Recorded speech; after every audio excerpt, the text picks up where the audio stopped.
Greetings. This is Time Rider at Chapter 4. I was walking through the Walmarts the other day and I happened to walk by a Hot Wheels display and spied this late 60s muscle car for the bargain price of $1.27. I was a child of the 60s and I got my driver's license in 1976. My first car was a 1967 Chevy Bel Air with a 283 cubic inch engine.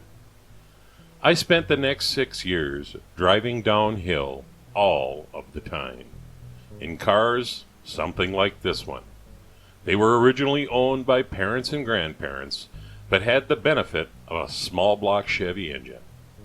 Had a Holley 4-barrel carb, a set of Hooker headers, and perhaps Krager or Keystone rims, and you had the great American muscle car. They didn't look like this one, though. They were plain Jane reds, blues, blacks, and greens, and the occasional orange. This wonderfully plain, orange 1968 Chevrolet Nova SS is the muse for a midweek custom classic. The model had a plastic base, which presented certain challenges during disassembly. It seemed like I had to drill forever and ever in order to get the base off. Once it was all said and done, and I looked at the base, it didn't look as if tapping the posts and using button screws was going to work.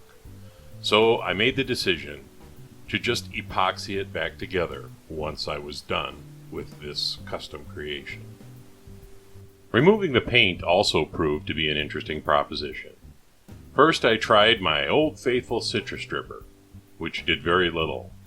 So I switched to aircraft stripper, which is a little stronger, and I started to have some luck stripping the paint and the tempos off. Then, a bath with a toothbrush, and eventually I was able to remove all the paint. As is typical with Hot Wheels castings, it seemed heavier than the typical Matchbox casting that I'm accustomed to. I broke out my rotary tool with a wire brush and cleaned up the rest of the paint to get it ready for primer. I would have preferred to use Tamiya white primer to try to get that orange to really pop, but unfortunately I was out, so I just used Tamiya light gray, best I could do under the circumstances.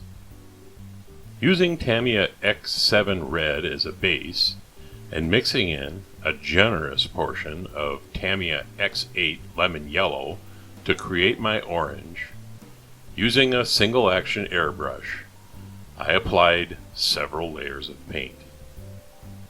I always found the chrome grills to be a little stark, so in order to give them some character, depth, and definition, I use a tire wash on them and then a cotton bud to wipe away any excess paint and expose the higher portions of the grill.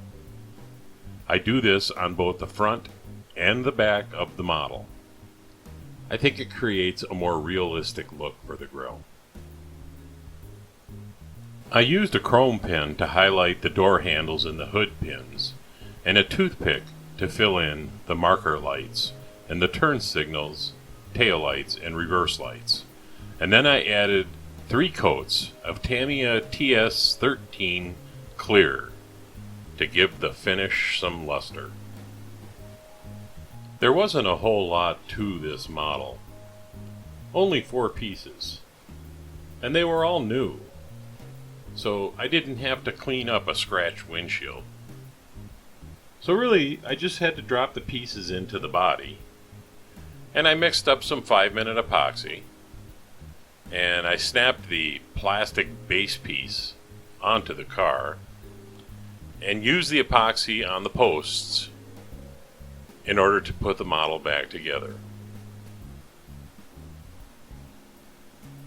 It was a very straightforward operation. I realize that this is a pretty quick video, but I figure it's time to take a look at where we started. And it wasn't really a bad model. I just thought that it could be a better model. It seems like nowadays all of the die-cast are into flash, lots of tampos and wild and exotic colors. I think sometimes basic is better. So why don't we take a look at how the model wound up. So here you have it. The 1968 Hot Wheels Muscle Car Edition of the 1968 Chevrolet Nova.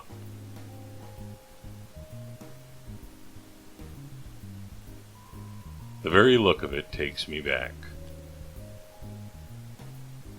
This is Time Rider at Chapter 4, and I'll leave a light on for you. Subscribe if you wish. Share if you must. Take care and be safe.